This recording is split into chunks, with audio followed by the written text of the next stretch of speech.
Hello കൂട്ടുകാരെ, മലയാളി മോമിലേക്ക് നിങ്ങൾക്ക് വീണ്ടും സ്വാഗതം. ബാക്ക് ടു സ്കൂൾ സീരീസിലെ ആദ്യത്തെ എപ്പിസോഡായിട്ടാണ് വന്നിരിക്കുന്നത്. എല്ലാവരും ഭയങ്കര എക്സൈറ്റഡ് ആണെന്ന് തോന്നുന്നു സ്കൂളിലേക്ക് പോകാൻ. കാരണം എനിക്കിപ്പോൾ കഴിഞ്ഞ വീഡിയോസിലൊക്കെ വരുന്ന ഏറ്റവും കൂടുതൽ വരുന്ന കമൻറ്റാണ് ബാക്ക് ടു സ്കൂൾ സീരീസ് വേഗം സ്റ്റാർട്ട് ചെയ്യുമെന്ന് പറഞ്ഞിട്ട്. അപ്പോൾ ഞങ്ങൾക്ക് കുറച്ച് കാര്യങ്ങളൊന്ന് ആദ്യം പ്ലാൻ ചെയ്ത് അതൊക്കെ റെഡി ആക്കിയിട്ട് വേണം ബാക്ക് ടു സ്കൂൾ സ്റ്റാർട്ട് ചെയ്യാൻ. അതുകൊണ്ടാണ് കുറച്ച് സമയം എടുത്തത്. അപ്പോൾ നമ്മൾ എല്ലാ കാര്യങ്ങളും ചെയ്തിട്ടുണ്ട്. ഇനി നിങ്ങളും ഈ കാര്യങ്ങളൊക്കെ ചെയ്തതിന് ശേഷം ബാക്ക് ടു സ്കൂൾ ഷോപ്പിംഗ് ചെയ്യുക. അങ്ങനെയാകുമ്പോൾ നമ്മുടെ കയ്യിലുള്ള ഐറ്റംസ് നമുക്ക് പ്രോപ്പറായിട്ട് ഉപയോഗിക്കാൻ പറ്റും. എന്തെങ്കിലുമൊക്കെ ഇമ്പോർട്ടൻ്റ് ആയിട്ട് മേടിക്കേണ്ട ഐറ്റംസ് വാങ്ങാനും പറ്റും. ഇനി കുറച്ച് ക്യൂട്ട് ഐറ്റംസ് നമുക്ക് ഇഷ്ടപ്പെട്ടത് വാങ്ങാം. അപ്പോൾ നമ്മൾ കുറേ റീൽസും വീഡിയോസൊക്കെ കാണുന്നുണ്ട് സ്കൂളിലേക്ക് വേണ്ടിയുള്ള കുറേ ക്യൂട്ട് ഐറ്റംസ്. അപ്പോൾ അത് മുഴുവൻ വാങ്ങി കൂട്ടാന്ന് വെച്ചാൽ നമുക്കത് ആഗ്രഹം തോന്നിട്ട് എല്ലാവർക്കും തോന്നും. വാങ്ങാമെന്ന് വെച്ചാൽ കുറേ പൈസയും വേണം. മാത്രമല്ല ചിലതൊന്നും അത്ര ഉപകാരവും ഇല്ല. കാണുമ്പോൾ രസമുണ്ട്, കുറച്ച് കഴിയുമ്പോൾ ഉപയോഗിക്കുമ്പോൾ ഒരു ഉപകാരമില്ലാത്ത പോലെയാണ്. അപ്പോൾ ബേസിക് ആയിട്ടുള്ള ഐറ്റംസൊക്കെ നമ്മൾ അത് സാധാരണ മോഡൽ വാങ്ങാം. അല്ലാത്ത കുറച്ച് ക്യൂട്ട് ഐറ്റംസ് ഒക്കെ നമുക്ക് വാങ്ങാം. അപ്പോൾ എന്തായാലും ഞങ്ങൾ കുറച്ച് ഷോപ്പുകളിലൊക്കെ പോയി അവിടെയൊക്കെ കണ്ടു. അതോടൊപ്പം തന്നെ നമ്മൾ കുറച്ച് കാര്യങ്ങൾ വീട്ടിൽ കുറേ കാര്യങ്ങൾ ചെയ്തിട്ടാണ് നമ്മൾ ഷോപ്പിങ്ങിന് പോയിട്ടുണ്ടായിരുന്നത്. അപ്പോൾ ആ കാര്യങ്ങൾ എന്താണെന്നാണ് ഇന്നത്തെ വീഡിയോയിൽ ഷെയർ ചെയ്യണത്. നമുക്ക് വീഡിയോയിലോട്ട് പോവാം. അങ്ങനെ ക്ലാസ് തുറക്കുന്നതിന് മുൻപ് നമ്മൾ ആദ്യം ചെയ്യുന്നത് നമ്മുടെ യൂണിഫോം എടുത്ത് ചെക്ക് ചെയ്യുക എന്നുള്ളതാണ്. അതായത് നമ്മുടെ യൂണിഫോം പഴയതുണ്ടെന്നുണ്ടെങ്കിൽ അതൊന്ന് ഇട്ട് നോക്കി എന്തെങ്കിലും ഓൾട്ടറേഷനോ കാര്യങ്ങളൊക്കെ ചെയ്യണമെന്നുണ്ടെങ്കിൽ നേരത്തെ കൂട്ടി അത് ടൈലർക്ക് കൊടുക്കുക. അല്ലെങ്കിൽ നമുക്ക് ചെയ്യാനും കുറച്ച് സമയം വേണം. അപ്പോൾ അതുകൊണ്ട് തന്നെ അത് ആദ്യം തന്നെ നോക്കി വെക്കുക.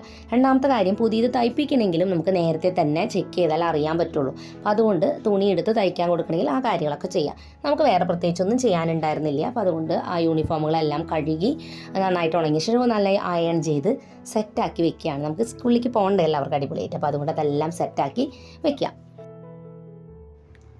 രണ്ടാമത് നമ്മൾ ചെക്ക് ചെയ്യേണ്ടത് നമ്മുടെ ബാഗാണ്. ബാഗ് എടുത്ത് നോക്കിയിട്ട് എന്തെങ്കിലും റിപ്പയറോ കാര്യങ്ങളൊക്കെ ചെയ്യണമെന്നുണ്ടെങ്കിൽ അത് നേരത്തെ കുട്ടി ചെയ്ത് വെക്കുക. അതോടൊപ്പം തന്നെ നമ്മുടെ പഴയ ബാഗ് നമുക്ക് വാഷ് ചെയ്ത് വൃത്തിയാക്കാൻ വേണ്ടിയിട്ട് ഞാൻ വലിയൊരു ബക്കറ്റിൽ ഇതുപോലെ നേരിയ ചൂടുവെള്ളം എടുത്തിരിക്കുകയാണ്. വല്ലാതെ തിളച്ച വെള്ളമൊന്നും വേണ്ട.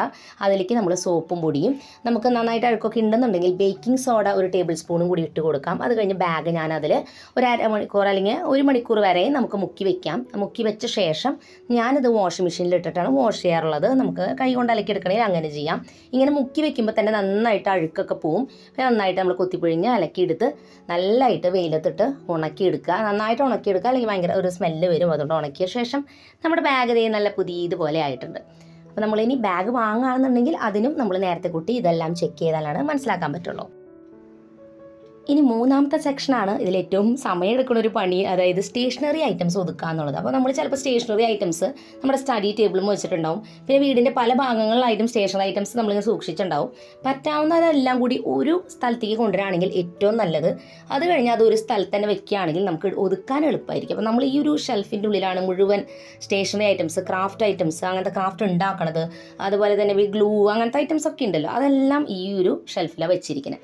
അപ്പോൾ ഇതിൽ ആദ്യം തന്നെ നമ്മൾ ചെയ്തിട്ടുണ്ടായിരുന്നത് കളറുകളെല്ലാം എടുത്തു. അതായത് sketch, crayons, pencil colours, markers, ഇതെല്ലാം തെളിയുന്നുണ്ടോ അതൊക്കെ ചെക്ക് ചെയ്യാണ്. അതോടൊപ്പം തന്നെ പെൻസിൽ കളേഴ്സൊക്കെ ചെത്തി വെക്കുക, അങ്ങനത്തെ കാര്യങ്ങളൊക്കെ ചെയ്യണം. അപ്പോൾ നമ്മളിപ്പോൾ എല്ലാ കൊല്ലമൊന്നും കളേഴ്സൊന്നും മേടിക്കാറില്ല. സ്കെച്ചൊക്കെ മഷി കഴിഞ്ഞിട്ടുണ്ടെങ്കിൽ അത് മാത്രമേ മേടിക്കാറുള്ളൂ. കാരണം ചെറിയ ക്ലാസ്സിലാണ് ഈ ക്രയോൺസും ഇതൊക്കെ കൂടുതൽ ഉപയോഗിക്കുന്നത്. വലിയ ക്ലാസ് ആവും തോറും ഉപയോഗിക്കുന്നത് കുറവാണ്. അപ്പോൾ അത് ഉള്ളത് നമ്മൾ വെക്കും. ഓരോ കൊല്ലവും നമ്മൾ ഈ സ്കെച്ചും കാര്യമൊക്കെ തെളിയുണ്ടോ നോക്കിയിട്ട് അതിൽ മഷിയൊക്കെ ഇല്ലാത്തതൊക്കെ കളയുക. അപ്പോൾ സ്റ്റേഷനറി ഐറ്റംസിൻ്റെ ഒരു പ്രശ്നം എന്ന് വെച്ചാൽ നമ്മളിതിങ്ങനെ കേടായിട്ടുണ്ടെങ്കിലും അത് തിരിച്ച് അതുപോലെ തന്നെ അങ്ങനെ വെച്ചുകൊണ്ടിരിക്കും വെറുതെ. അപ്പോൾ കേടായതെല്ലാം അനാവശ്യങ്ങളൊക്കെ കളഞ്ഞ് ആവശ്യമുള്ളത് മാത്രം നമ്മളിത് ഇവിടെ ഒതുക്കി വെച്ചിട്ടുണ്ട്. എന്നിട്ടും ഇതിൻ്റെ ഉള്ളിലുണ്ട് കേട്ടോ ചില ഐറ്റംസൊക്കെ ആവശ്യമില്ലാത്തത്, കേടായതും. പക്ഷെ അവർക്കത് ക്യൂട്ടായതുകൊണ്ട് അത് കളയണ്ടാന്ന് പറഞ്ഞിട്ട് വെറുതെ ഇങ്ങനെ സൂക്ഷിച്ച് വെക്കും കുറേ ഐറ്റംസ്. അപ്പോൾ ഇസയ്ക്ക് പ്രത്യേകിച്ച് ഭയങ്കര സങ്കടമാണ് ഐറ്റംസ് കളയാൻ. അപ്പോൾ അതുകൊണ്ട് കുറച്ചൊക്കെ വെച്ചിട്ടുണ്ട്, ബാക്കി കേടായതൊക്കെ നമ്മളെടുത്ത് കളഞ്ഞു. അപ്പോൾ ഇതിലൊന്നും മഷിയില്ല, ഇതൊക്കെ വെറുതെ എടുത്ത് വെച്ചേക്കുക. അപ്പോൾ ഇതൊക്കെ എടുത്ത് കളയാൻ പോവാണ്. അപ്പോൾ അങ്ങനെയുള്ളതെല്ലാം എടുത്ത് കളഞ്ഞ ശേഷം നമ്മൾ ഈ ഷെൽഫിലെല്ലാതും ഇതിൽ കളേഴ്സ്, അതുപോലെ തന്നെ പെൻസിൽ, ഇതൊക്കെ നമുക്ക് എക്സ്ട്രാ ഉള്ളത് ഒക്കെ നമ്മൾ ഇതിലിങ്ങനെ വെച്ചിരിക്കുകയാണ്. പുതിയതായിട്ടൊന്നും ഇത് മേടിക്കേണ്ട ആവശ്യമില്ല. എല്ലാതും നമ്മൾ മുൻപേ ഉപയോഗിക്കുന്നതുണ്ട്. പിന്നെ അതിൻ്റെ തൊട്ട് താഴെയുള്ള ഷെൽഫിലായിട്ട് നമ്മൾ വാട്ടർ കളർ, അങ്ങനത്തെ ഐറ്റംസ്, സ്റ്റിക്കേഴ്സ്, പിന്നെ ഗ്ലൂ, സിസേഴ്സ്, അങ്ങനത്തെ നമ്മൾ ക്രാഫ്റ്റിനൊക്കെ ഉപയോഗിക്കുന്ന ടൂൾസൊക്കെ ഉണ്ടല്ലോ, അങ്ങനത്തെ കുഞ്ഞു കുഞ്ഞു ഐറ്റംസ്, ഇതെല്ലാം ഇതിലിങ്ങനെ വെക്കുകയാണ്. പിന്നെ ഇവരുണ്ടാക്കുന്ന കുഞ്ഞു കുഞ്ഞു ക്രാഫ്റ്റ് ഐറ്റംസും ഈ ഷെൽഫുകളിൽ ഒതുക്കി വയ്ക്കാറുണ്ട്. നാലാമതായിട്ട് ചെയ്യേണ്ട ഒരു ജോലിയാണ്, നമ്മൾ കുറച്ച് വലിയ ജോലി തന്നെയാണ് ഇതും. അതായത് നമ്മുടെ റൂം ഓർഗനൈസ് ചെയ്ത് ക്ലീൻ ചെയ്യുക എന്നുള്ളത് കേട്ടോ. അപ്പോൾ നമ്മുടെ ഈ പ്രാവശ്യത്തെ റൂം മേക്ക് ഓവർ വരുന്നതായിരിക്കും.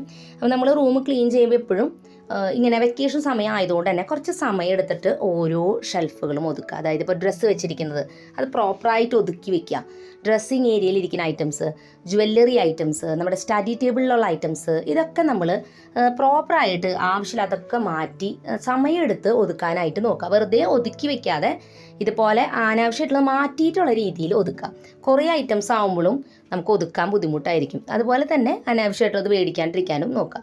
അപ്പോൾ നമ്മൾ ഓരോ ഐറ്റംസ് ഇതുപോലെ ചെക്ക് ചെയ്ത് എല്ലാം അതും ഒതുക്കിയ ശേഷം റൂം നമ്മൾ മേക്ക് ഓവർ ചെയ്യാനായിട്ട് നോക്കുക. അതായത് നമ്മൾ നല്ല ഷീറ്റൊക്കെ കയ്യിലുള്ളതൊക്കെ വിരിച്ച് നല്ല ഭംഗിയാക്കി നമ്മുടെ ബുക്സും കാര്യമൊക്കെ അറേഞ്ച് ചെയ്ത് സെറ്റാക്കുക. അപ്പോൾ തന്നെ റൂം ഫ്രഷ് ആകുമ്പോൾ തന്നെ ക്ലാസ് തുടങ്ങാൻ പോകുന്നൊരു ഫീല് നമുക്ക് കിട്ടും. അപ്പോൾ അങ്ങനെ നമ്മുടെ റൂമും നമ്മളിതുപോലെ സെറ്റ് ചെയ്തിടാം. അടുത്തായിട്ട് നമ്മൾ ചെയ്യണത് നമ്മുടെ പഴയ നോട്ട് ബുക്കുകൾ എടുത്തു വെച്ചിരിക്കുകയാണ്. ഇതിൽ പേജുള്ള നോട്ട് ബുക്കുകൾ നമ്മൾ സാധാരണ പിൻഭാഗത്തൊക്കെ എഴുതി റഫ് ബുക്കാക്കി ഉപയോഗിച്ച് തീർക്കാം. ഇല്ലയെന്നുണ്ടെങ്കിൽ നമുക്ക് ചെയ്യാൻ പറ്റുന്ന ഒരു ഐഡിയ, ഈ പേജുകളെല്ലാം കട്ട് ചെയ്തെടുക്കുക, പ്ലെയിൻ പേജസ്. അത് കഴിഞ്ഞിട്ട് നമുക്കത് ബൈൻഡ് ചെയ്ത് പുതിയ ബുക്കാക്കിയിട്ട് എടുക്കാം. അപ്പോൾ അതിന് വേണ്ടി നമുക്ക് സ്വന്തമായിട്ട് ബൈൻഡ് ചെയ്യാം. ഇല്ലയെന്നുണ്ടെങ്കിൽ നമുക്ക് ഷോപ്പിൽ കൊടുത്ത് ബൈൻഡ് ചെയ്യിപ്പിക്കാൻ പറ്റും. ഇപ്പം ഞങ്ങൾ കൊടുക്കാറുള്ളത് ഇരിഞ്ഞാലക്കുട പ്രകാശം പ്രസ് എന്ന് പറഞ്ഞിട്ടുള്ള ആ ഷോപ്പിൽ കൊടുക്കുകയാണെങ്കിൽ ഈ പേപ്പർ കൊടുത്താൽ മതി. എത്രയോ പേപ്പറാണെന്ന് വെച്ചാൽ അതെല്ലാം കൊടുക്കുക. അതനുസരിച്ച് കട്ടിയുള്ള ബുക്കുകളാക്കിയിട്ട് നമുക്ക് കിട്ടും. അപ്പോൾ നമ്മൾ കൊടുക്കുന്ന പേപ്പറിൻ്റെ എണ്ണ അനുസരിച്ചിട്ടാണ് നമുക്ക് ബുക്കുകൾ ബൈൻഡ് ചെയ്ത് കിട്ടുക. അപ്പോൾ ഏകദേശം ഇപ്പോൾ ഈ ബുക്കുകൾ 200 പേജിൻ്റെ ബുക്കിൻ്റെ ഇതിനാണ് കിട്ടിയിരിക്കുന്നത്. പക്ഷേ അതിൽ നമ്മൾ വെള്ള പേപ്പറും ലൈൻ പേപ്പറൊക്കെ കൊടുത്തിട്ടുണ്ടായിരുന്നു. എല്ലാം കൂടി ഒന്നിച്ച് നമ്മൾ ബൈൻഡ് ചെയ്തത്. കാരണം നമുക്ക് ഒരു ബുക്കായിട്ട് ഫുള്ള് വെള്ള പേപ്പറായിട്ട് അടിക്കാനുള്ള അത്ര പേപ്പർ ഉണ്ടായിരുന്നില്ല. അതുകൊണ്ട് അപ്പോൾ നമ്മുടെ പേപ്പറിൻ്റെ എണ്ണ അനുസരിച്ച് ബുക്കിൻ്റെ എണ്ണത്തിൽ മാറ്റം വരും. അതുപോലെ റഫ് ബുക്കായി യൂസ് ചെയ്യുകയാണെങ്കിൽ ഞങ്ങൾ സാധാരണ പ്ലെയിൻ പേപ്പറും ലൈനുള്ളതൊക്കെ ഒന്നിച്ചാണ് ബൈൻഡ് ചെയ്തെടുക്കുക. ഇനി നമ്മൾ സ്കൂളിലേക്ക് കൊണ്ടുപോകേണ്ട എല്ലാ ഐറ്റംസും, പ്രധാനപ്പെട്ട എല്ലാ ഐറ്റംസും നമ്മുടെ കയ്യിലില്ലേന്ന് ഉറപ്പ് വരുത്തുക. ഇൻസ്ട്രുമെൻറ്റ് ബോക്സ് അതെടുത്ത് നോക്കുക, എല്ലാം ഉണ്ടോ. എന്തെങ്കിലും മിസ്സിങ് ആണെങ്കിൽ ഇപ്പോൾ സെപ്പറേറ്റ് ആയിട്ട് ഇൻസ്ട്രുമെൻറ്റ് ബോക്സിൽ ഐറ്റംസ് മേടിക്കാൻ കിട്ടുന്നുണ്ട്, പണ്ടത്തെ പോലെയല്ല. അപ്പോൾ അതുകൊണ്ട് നമുക്കത് വേണമെങ്കിൽ വാങ്ങാം. പിന്നത്തെ കാര്യം നമ്മുടെ ടിഫിൻ ബോക്സ്, വാട്ടർ ബോട്ടിൽ, അതിന് കിട്ടാനുള്ള ടവൽ, ഇത് ചെക്ക് ചെയ്യുക. വാട്ടർ ബോട്ടിലൊക്കെ ചില സമയത്ത് അതിൻ്റെ അടപ്പില്ല, വാഷ് എന്ന് പറഞ്ഞിട്ട് സംഭവം ഉണ്ടാവും ഈ സ്റ്റീൽ ബോട്ടിലൊക്കെ. അത് പോയി കഴിയുമ്പോൾ വെള്ളം ലീക്ക് അടിക്കും. അപ്പോൾ അതൊരു പ്രശ്നമുണ്ട്. അപ്പോൾ അങ്ങനെയുള്ള ബോട്ടിലൊക്കെ ആണെങ്കിൽ അത് നോക്കി പുതിയത് ആവശ്യമുണ്ടെങ്കിൽ വാങ്ങാം. പിന്നെ നമ്മുടെ കുട, റെയിൻ കോട്ട്, ഇതെല്ലാം കറക്റ്റ് അല്ലെങ്കിൽ ഉറപ്പ് വരുത്തുക. കുടയൊക്കെ ചിലപ്പോൾ നമ്മൾ ആ പോകണ നേരത്തെ എടുക്കുക, അപ്പോഴാണ് ഡാമേജ് ആയിട്ടിരിക്കുന്നത് അറിയുക. അപ്പോൾ അതെടുത്ത് റിപ്പയർ ചെയ്യാനൊക്കെ കൊടുക്കണമെങ്കിൽ അത് കൊടുക്കുക. റെയിൻ കോട്ട് കീറിയിട്ടുണ്ടോ അങ്ങനത്തെ കാര്യങ്ങളൊക്കെ ചെക്ക് ചെയ്യാനായിട്ടും കൂടി ശ്രദ്ധിക്കുക. അപ്പോൾ നമ്മളിത് നേരത്തെ കൂട്ടി ഇതെല്ലാതും നോക്കിയാലാണ് എന്തെങ്കിലും വാങ്ങണമെങ്കിൽ വാങ്ങാൻ പറ്റുള്ളൂ. ഇല്ലെങ്കിൽ അനാവശ്യമായിട്ട് വാങ്ങാതിരിക്കാനായിട്ട് ചെക്കിങ്. സ്കൂളിലേക്ക് പലരും പല രീതിയിലാവും പോകുന്നുണ്ടാവും കേട്ടോ. ചിലർ സൈക്കിളിലായിരിക്കും, ബസ്സിലായിരിക്കും, വാനിൽ നടന്നിട്ട് പോകണവരൊക്കെ ഉണ്ട്. അപ്പോൾ നിങ്ങൾ സൈക്കിളിലാണ് പോകണമെന്നുണ്ടെങ്കിൽ നിങ്ങളുടെ സൈക്കിൾ എടുത്ത് ഒന്ന് ചെക്ക് ചെയ്യുക. ഓടിക്കുന്നില്ല അധികം എന്നുണ്ടെങ്കിൽ അതിനെന്തെങ്കിലും കംപ്ലയിൻറ്റ്സ് ഉണ്ടെങ്കിൽ അതൊക്കെ ശരിയാക്കി വെക്കുക. അതോടൊപ്പം തന്നെ സൈക്കിൾ എയറൊക്കെ അടിച്ച് സൈക്കിൾ നന്നായി വാഷ് ചെയ്ത് വൃത്തിയാക്കി വെക്കാനായിട്ടും കൂടി നോക്കുക. ചിലപ്പോൾ നിങ്ങൾ ഗൈഡുകൾ അല്ലെങ്കിൽ ലേബർ ഇന്ത്യ അങ്ങനത്തെ ബുക്സൊക്കെ പഠിക്കാനായിട്ട് ഹെൽപ്പിന് വേണ്ടി ഉപയോഗിക്കുന്നുണ്ടാവും. അപ്പോൾ അത് നേരത്തെ കൂട്ടി നമ്മൾ ബുക്ക് ചെയ്യണം കേട്ടോ. ചിലപ്പോൾ അടുത്തുള്ള ഷോപ്പിലാവാം. ഇല്ലെങ്കിൽ നമ്മൾക്ക് ന്യൂസ് പേപ്പർ ഇടുന്നവരോട് പറഞ്ഞു കഴിഞ്ഞാൽ അവരോട് ബുക്ക് ചെയ്യാം. എമൗണ്ട് അടച്ചു കഴിഞ്ഞാൽ എല്ലാ മാസവും ആ ബുക്കുകൾ എത്ര എണ്ണമാണോ ഒരു കൊല്ലത്തിലേക്ക് ഇത്ര ബുക്കിൽ നിന്ന് ഉണ്ടാവും എണ്ണം, ആ ബുക്കുകൾ നമുക്ക് കിട്ടും. നമുക്കത് വെച്ച് പഠിക്കാനായിട്ട് ഹെൽപ്ഫുള്ളായിരിക്കും. അപ്പോൾ അത് വേണമെങ്കിൽ ബുക്ക് ചെയ്യണമെങ്കിൽ അങ്ങനെ ചെയ്യാം. അടുത്തത് നമ്മളൊരു റുട്ടീൻ ചാർട്ട് ഉണ്ടാക്കിയെടുക്കുക. ഇത് നമ്മുടെ ടൈമിംഗ് അനുസരിച്ച് ചെയ്യാം. മറ്റുള്ളവരുടെ റുട്ടീൻ കണ്ടിട്ട് അത് കോപ്പി അടിക്കേണ്ട. നമുക്ക് ഏതാ കംഫർട്ടബിൾ അത് ചെയ്യുക. രാവിലെ നേരത്തെ എഴുന്നേക്കാൻ ഇഷ്ടം വെച്ചാൽ അങ്ങനെ, അല്ലെങ്കിൽ ലേറ്റായിട്ട് എഴുന്നേക്കാണെങ്കിൽ വൈകുന്നേരം ചിലപ്പോൾ കുറേ അധികം നേരം പഠിക്കുന്നവരൊക്കെ ഉണ്ട്. അപ്പോൾ അതനുസരിച്ച് ആ ടൈമിംഗ് അനുസരിച്ച് ഒരു റുട്ടീൻ എഴുതി ഉണ്ടാക്കി നമ്മൾ പഠിക്കാനിരിക്കുന്ന ഏരിയയിൽ വെക്കുക. അത് നമ്മൾ കുറേ നാൾ ഫോളോ ചെയ്ത് കഴിയുമ്പോൾ പിന്നെ നമുക്കിങ്ങനെ ചാർട്ടൊന്നും വരച്ചേക്കേണ്ട ആവശ്യമില്ല, നമുക്കത് ശീലമാവും. അതുപോലെ തന്നെ നിങ്ങൾക്ക് സ്റ്റഡി പ്ലാനർ ഉപയോഗിക്കാൻ ഇഷ്ടമുള്ളവരാണെങ്കിൽ ഒരു വൈറ്റ് പേജുള്ള ബുക്ക് എടുത്തിട്ട് ഒരു പ്ലാനർ നമുക്ക് ഉണ്ടാക്കിയെടുക്കാം. നമ്മൾ ഏകദേശം ഒരു 3 വർഷത്തോളം പ്ലാനറിൻ്റെ വീഡിയോ ചെയ്തിരുന്നു. ഒരുപാട് രീതിയിൽ നമ്മൾ പടങ്ങൾ വരച്ചിട്ട് പല പല രീതിയിൽ പ്ലാനർ ചെയ്തിട്ടുണ്ട്. അപ്പോൾ ഞാൻ പിന്നെ കുറച്ച് നാളായിട്ട് ഇപ്പോൾ നിർത്തി വെച്ചിരിക്കുകയായിരുന്നു. പക്ഷേ പലരും പറയുന്നു അത് വീണ്ടും തുടങ്ങാൻ. അപ്പോൾ നമുക്കത് വീണ്ടും ഈ ഒരു ജൂൺ മാസത്തേക്ക് വേണ്ടിയിട്ടുള്ള പ്ലാനർ നമുക്ക് വരയ്ക്കാം. പ്ലാനർ അതുപോലെ തന്നെ സ്കൂളിലേക്ക് പോകുമ്പോൾ നമുക്ക് സമയം സേവ് ചെയ്യാനായിട്ട് നമുക്ക് വേണ്ടി ചെറിയൊരു ഡ്രസ്സിങ് ഏരിയ, ഒരു കുഞ്ഞു കോർണറിൽ നമ്മൾ ഉപയോഗിക്കുന്ന ബേസിക് ഐറ്റംസ് എല്ലാം വെക്കാനും, അത് സ്കൂളിൽ പോയി വന്നു കഴിയുമ്പോൾ വെക്കാനുള്ള റിബണും അങ്ങനത്തെ ഐറ്റംസ്, വാച്ചൊക്കെ വെക്കാൻ എല്ലാത്തിനും കൂടി ഒരു ചെറിയ സ്ഥലം. അല്ലെങ്കിൽ പലപ്പോഴും ഈ സാധനങ്ങളൊന്നും കാണാതെ നമ്മൾ അന്വേഷിച്ച് നടന്ന് നമ്മുടെ സമയം പോകും. മാത്രമല്ല കണ്ണാടിയുടെ മുമ്പിൽ നിന്ന് നേരം പോകുന്നത് അറിയില്ല. അപ്പോൾ നമ്മുടെ ഐറ്റംസ് എല്ലാം എടുക്കാവുന്ന അടുത്ത് തന്നെ എല്ലാം ഒതുക്കി സെറ്റാക്കി വെക്കാനായിട്ടും കൂടി നോക്കുക. അതെപ്പോഴും ഒതുക്കി വെക്കാനും ശ്രദ്ധിക്കുക. പലപ്പോഴും ഇതൊക്കെ വെക്കും, കുറച്ച് കഴിയുമ്പോൾ ഇത് കലങ്കോലാവും. അടുത്തായിട്ട് നമ്മൾ സ്കൂളിലേക്ക് ഉപയോഗിക്കാൻ പോകുന്ന ചെരുപ്പ്, അത് ആദ്യം തന്നെ എടുത്ത് ഉപയോഗിച്ചിരുന്ന ചെരുപ്പ് ഇട്ട് നോക്കുക, കറക്റ്റ് പാകമുണ്ടോ കാര്യങ്ങളുണ്ടോ, എന്തെങ്കിലും റിപ്പയർ ചെയ്യണോ അങ്ങനെയൊക്കെ ആണെങ്കിൽ.